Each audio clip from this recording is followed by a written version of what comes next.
Hi, welcome back. We are going to be doing a tastefully simple white bean and turkey soup freezer meal. And I'm going to prepare this so it can be cooked in either a slow cooker or a pressure cooker if you happen to have one. I'm going to be making mine in an Instant Pot, which is my favorite new toy that I've been playing with for the last few months. This one is going to have 2 bags to it. So you're going to need to have a bag that is labeled part 1 and another bag that is labeled part 2, and then a bag to put them both in that is labeled white bean turkey soup, like mine is right here. And this is, again, very simple.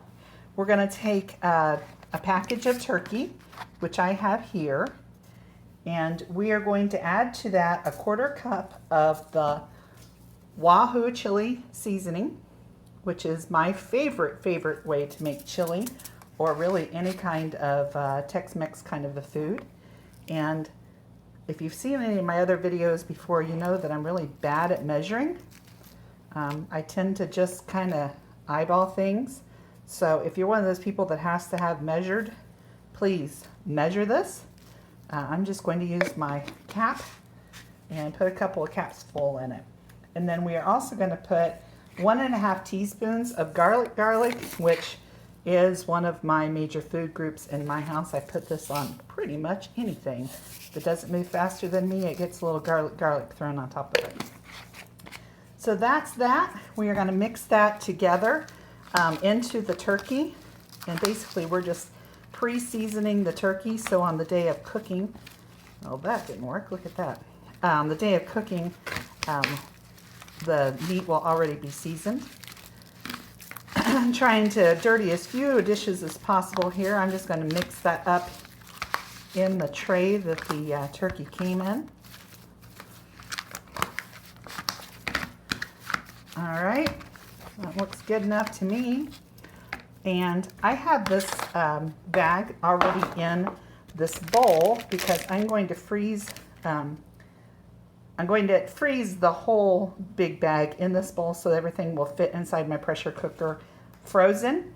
If you're going to be doing it in a slow cooker, you can just freeze it in a bag, flat bag, so it doesn't take up freezer space. But this is a good way to fill a bag anyway. If you set a bag in a bowl like this, if you're putting liquid ingredients in, they won't go all over your kitchen. So there's that, and that is all that's in step 1.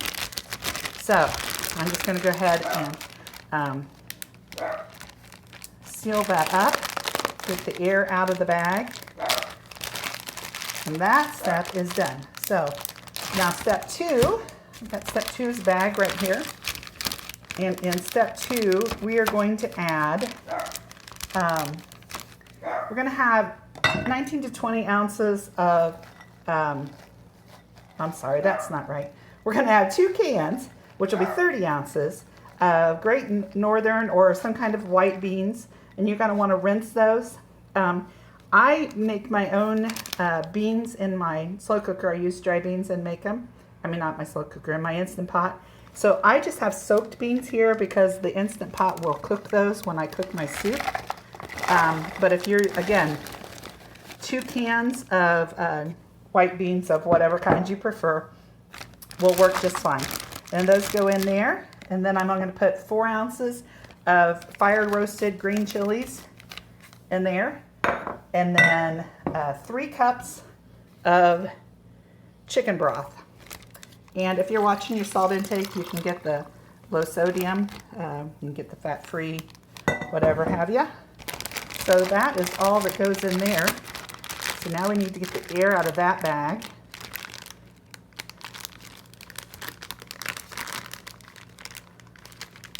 And seal that up. And then we're going to put both of those bags inside what I call my master bag. If you've done any of my other freezer workshop meals with me, you know I'm fond of the master bag. So we're going to stick that in there.